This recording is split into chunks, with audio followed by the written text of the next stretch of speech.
première chose à faire, déjà, c'est de se donner de la compassion. C'est de se dire que c'est pas facile de vivre comme ça. Ok.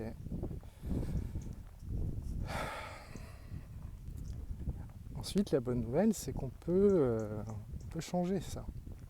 Ok. Et c'est vrai qu'on aimerait des fois que ça aille plus vite, qu'il y ait des solutions faciles et magiques pour le faire. Et en fait, comme il s'agit de développer de nouvelles habitudes, de nouvelles connexions dans le cerveau, de nouveaux réflexes, eh ben, ça prend forcément un peu de temps. Mais du temps finalement, combien d'années, combien de décennies vous avez déjà subi dans cet état de dépendance affective. Donc même si on veut aller vite, sérieusement, est-ce que quelques mois de plus, c'est impossible? Et il n'y a que vous qui puissiez répondre en fait. Que ce soit difficile ou intolérable, c'est pas la même chose. Ok. Et la chose que je voulais dire aussi sur le rapport qu'on a aux émotions, c'est que lorsqu'on était enfant, on a connu des émotions désagréables qui n'ont pas trouvé de résolution. C'est-à-dire que si on est en carence affective, c'est que nos parents n'ont pas su répondre de manière adéquate à nos besoins. Encore une fois, comme je dis souvent, c'est indépendant de leur éventuelle bonne volonté ou de l'amour qu'ils pensent avoir pour nous.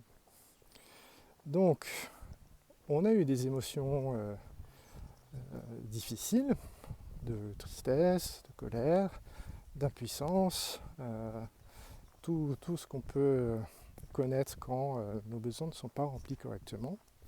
Et on n'a pas eu de solution adaptée face à ça. C'est-à-dire qu'on a vécu que nos émotions étaient des voies sans issue, des impasses, juste de la douleur qui amène vers du vide, vers de l'impuissance, vers quelque chose d'éminemment traumatisant, de terrifiant.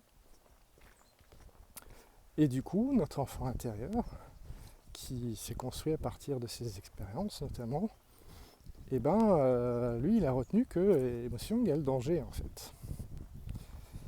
Et donc du coup, quand quelqu'un vous dit regardez vers l'intérieur, votre système de défense, il dit mais il est fou ce mec, il veut que j'aille dans l'impasse, là, justement, là où je me sens seul, abandonné, impuissant, vulnérable et j'ai l'impression de mourir en fait.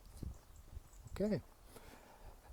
Donc votre cerveau a associé de manière assez automatique et drastique que les émotions inconfortables c'est dangereux. Et donc ce que je vous propose de faire, c'est qu'en fait tous les bons psychologues ou coachs vont vous proposer de faire, c'est de vivre que maintenant que vous êtes adulte, il y a moyen de se créer des cadres, des contextes dans lesquels vous pouvez vivre vos émotions sans que ce soit une impasse. Et qu'en fait, vous allez pouvoir découvrir que c'est une grande vague. Et ça fait très peur quand on est au tout début de la vague parce qu'on a l'impression que c'est un tsunami. Mais en fait, on peut flotter sur cette vague. Je ne sais pas si vous êtes déjà baigné dans la mer. Si les vagues ne sont pas en train de déferler, en fait, vous passez par-dessus comme un bouchon en liège et vous vous retrouvez de l'autre côté. Évidemment, c'est pas confortable, c'est impressionnant, ça remue.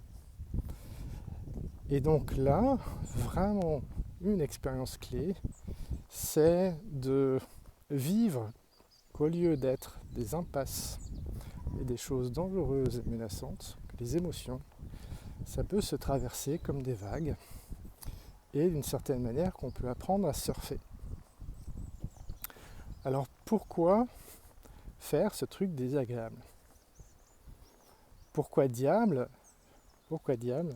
faudrait que j'affronte ces trucs qui ont l'air si horribles et qui sont si inconfortables en fait. Et ça peut ressembler à de la maltraitance vue de loin. pourquoi se faire mal, entre guillemets? En fait, c'est un peu comme si vous avez une carie, en fait. Vous avez le choix ou pas d'aller chez le dentiste. Moi, ça m'arrive des fois de rechigner parce que j'ai peur d'aller chez le dentiste. Mais du coup, la carie va vous faire mal tout le temps. Alors que quand on va chez le dentiste, éventuellement on a un peu mal si le dentiste n'est pas doué ou si on est douillet comme moi. Mais en fait, la quantité de douleur là, elle est bien moins importante en général que ce qu'on anticipe. Et puis après, le problème est réglé. Ok. Donc, si je reviens à mes vagues, l'idée c'est de faire l'expérience que les émotions, ça se traverse, ça peut se surfer.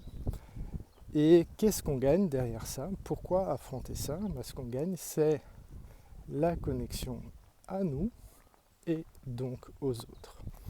La connexion à nous, c'est retrouver le goût, l'odorat, le plaisir. Et donc c'est un sacré cadeau et l'idée c'est pas de faire ça parce qu'il faut ou parce que je dis ou quelqu'un dit que c'est comme ça et puis c'est tout, non. L'idée c'est que vous puissiez croire ou constater que en vous reconnectant à vous, vous allez avoir plein de cadeaux derrière ça. Vous allez pouvoir ressentir plus de plaisir et avoir des infos sur ce qui vous plaît moins. Et vous allez avoir du matériau à partager dans des chouettes relations qui vont permettre d'avoir des chouettes relations.